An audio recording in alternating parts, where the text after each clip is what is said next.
বড় চোখে চশমা ঢুকে গেছে। কি করছিস? তারপর পাকা পরিষ্কার করবো। কেন তুই কেন পাকা পরিষ্কার করবি? কি জানি কারা সব আসছে কারা? বাবা দিদি আমি জেনে জীবনে দেখিনি, শুধু গল্প শুনেছি। তুই গেছিস ছোটবেলায়? মামনি বলছিল। কালকে কথা ভুলে যাচ্ছ, ছোটবেলার কথা থোড়ি মাথায় থাকবে আমার। সেই জন্য আমাদের ঘরদোর পরিষ্কারের কাজ চলছে, কারণ আমরা ডেলি পরিষ্কার করতে পারি না। অনেক বছর পর আসছে, আমি যখন সময় তখন ঘরদোর পরিষ্কার। হ্যাঁ, কে করে ঘরদোর পরিষ্কারটা? এরপরে ও ঝাঁট দেবে, ও মুছবে, এই সমস্ত ভিডিওগুলো তোমরা ব্লগে দেখতে পারবে যে ওরা ঝাঁট দিচ্ছে, ও মুছছে, ও সমস্ত কিছু করবে। ও আজকে দুপুরবেলা বাথরুম পরিষ্কার করেছে, কিন্তু দুঃখের বিষয় বাথরুম পরিষ্কারের ভিডিও তো আর দেওয়া সম্ভব নয়। হ্যাঁ, ও পরিষ্কার ও ডেলি করে। আমার ব্লগের টিআরপি তো তোর জন্যই হয়, তোর কথা মতো, সেই জন্য তো আমি তোকে দেখাচ্ছি। এত এদিক ওদিক করলে কি চাঁদ পানা মুখটা আর দেখা যাবে?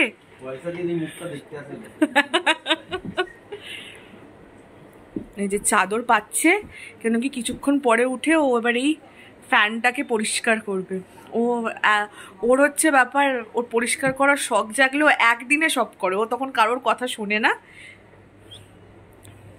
বল ঠিক সত্যি কথা বলছিস, সেটা আবার কিন্তু করে না প্রতিদিন। ও ঘর ঝাড় দেওয়া এসব কাছে ওর কাছে মানে কিছুই ব্যাপার নয় ওর। সকাল 5টা উঠে রান্না বান্না করে, হ্যাঁ বাজার দোকান করে, ও রান্না বান্না করে। আজ কি রান্না হয়েছিল? তোর বউ আজকে কি মাছ খেয়েছে না নিরামিষ খেয়েছে? কি খেয়েছে তোর বউ আজকে? নিরামিষ খেয়েছে। কেন? ঢপের শনিবার। করতে পারবি? শুধু অনেকদিন পরিষ্কার করা হয়নি। ইয়ার্কি ঠাট্টা করতে করতে আমরা যে যার কাজে লেগে পড়েছিলাম। আর বর যে বললাম যথারীতি ফ্যান পরিষ্কার করার কাজে লেগেছিল। তার কিছুক্ষণ পর আমি তো জানো সময় নষ্ট করলে হবে না, সেদিনকে ঘরের অনেক কাজ ছিল, যেই কাজগুলো আমি তোমাদের সাথে ভিডিওতে প্রায় শেয়ারও করতে পারিনি, যেগুলো আমাদের ডেলিকার লাইফেরই কাজ থাকে আর কি, ঘর ছাড় দেওয়া, মোছা। যেহেতু সর্বপ্রথম আমি স্কুলে সার্ভিস করি বা স্কুলে জব করি, সেই জন্য না আমার একদম সময় হয়ে ওঠে না, তাই যখনই টাইম পাই করে নিই। আর যেহেতু রোববারে ওদের ফ্যামিলি মেম্বারদের আসার কথা ছিল, তাই তার আগে একদমই সময় আমি করে উঠতে পারিনি। তাই সেদিনকে সন্ধেবেলা এসেই সমস্ত যাবতীয় কাজ, ধুলো ঝাড়া থেকে শুরু করে সমস্ত কিছু আমাকে করে নিতে হচ্ছিল যথারীতি।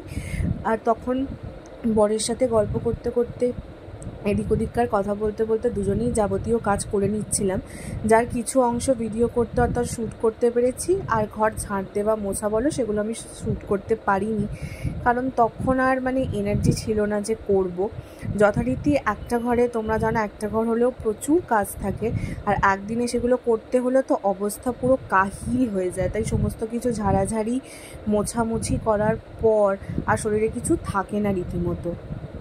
তাও ঝাঁটফাট দেবো বা ই করবো, সেই সব ভিডিও শেয়ার করব ভেবেও আমি আর করে উঠতে পারিনি আর কি। তখন এই দেখো টিভির ক্যাবিনেট আমরা পরিষ্কার করে নিচ্ছি, আশেপাশে যেগুলো যেগুলো আছে। আর আমাদের দুজনের গান না চালিয়ে কাজ করা কোনো রকমভাবেই সম্ভব হয় না, তাই দুজনে মিলে গান চালিয়ে যথারীতি কাজ করি। বড় হালকা হালকা কাজ করে দিচ্ছিল আশেপাশে যেগুলো টুকিটাকি। সকাল সকাল ঘুম থেকে উঠে এই যে বাড়িতে লোকজন আসবে সেই জন্য চাদর পেতে নিয়েছি, চাদর পেতে টেতে নিয়েছি, এবার নিজে রেডি হব। সকালবেলা ঘুম থেকে উঠে আমার স্নান টানও সারা হয়ে গেছে, তাই ভাবলাম তোমাদের সাথে চাদর পাতাটা আমি ছোট্ট করে একটু শেয়ার করে দিই। আর ঘরটর তো কালকেই ক্লিন আপ করেছি পুরো দস্তুর, দেখো যেগুলো করার দরকার। সকাল স্নান টান সারা কমপ্লিট, আর আমি নিজে একটা লাল শাড়ি আর ব্লাউজ পরে নিয়েছি। এটা আমার লজ্জাবস্ত্রের শাড়ি, যাই হোক ঘরে সব শ্বশুরবাড়ির লোকজন আসে বলে পরে নিয়েছি। পরে একটু রেডি হওয়া বাকি আছে, পুরোপুরি রেডি হয়ে তোমাদের সাথে আবার শেয়ার করব। ব্লগটা দেখতে থাকো। করতে যা যথারীতি তখন পুচকেটার পেছনে আমার বর লাগছিল, আর সেটা নিয়ে বর ভিডিও করে নিচ্ছিল। আমাদের ওর পেছনে লাগা চলতেই থাকে। আর বৃষ্টির সময় আমাদের উঠোনের এই অবস্থা। আর এই যে কাঠের জালে সবার জন্য তখন ভাত রান্না প্রায় বসে গেছে, আর সবাই ওখানে দাঁড়িয়ে আছি আর কি। আর আমার বর তখন গেছিলো ভিডিও। আর এই দেখো হচ্ছে গাছের ঝিঙে, সেগুলো হচ্ছে ছর্দি ভাইয়ের গাছের ঝিঙে। আমরা প্রচুর খেয়েছি আর এত ভালো ফলন হয়েছিল। আর এই যে ভাত এবার উঠছে। প্রথমে আমরা সকলে কাঠের জালে ভাত রান্না হয়েছিল, অনেক কিছু মেনু হয়েছিল, মাছের মাথা দিয়ে ডাল, ভাজা, ভুজি, সেগুলো কিন্তু যে যার বাড়িতে আমরা টুকিটাকি করে রান্না করে নিয়েছিলাম। সকালবেলা জলখাবার প্রায় লুচি তরকারি থেকেই স্টার্ট হয়েছিল।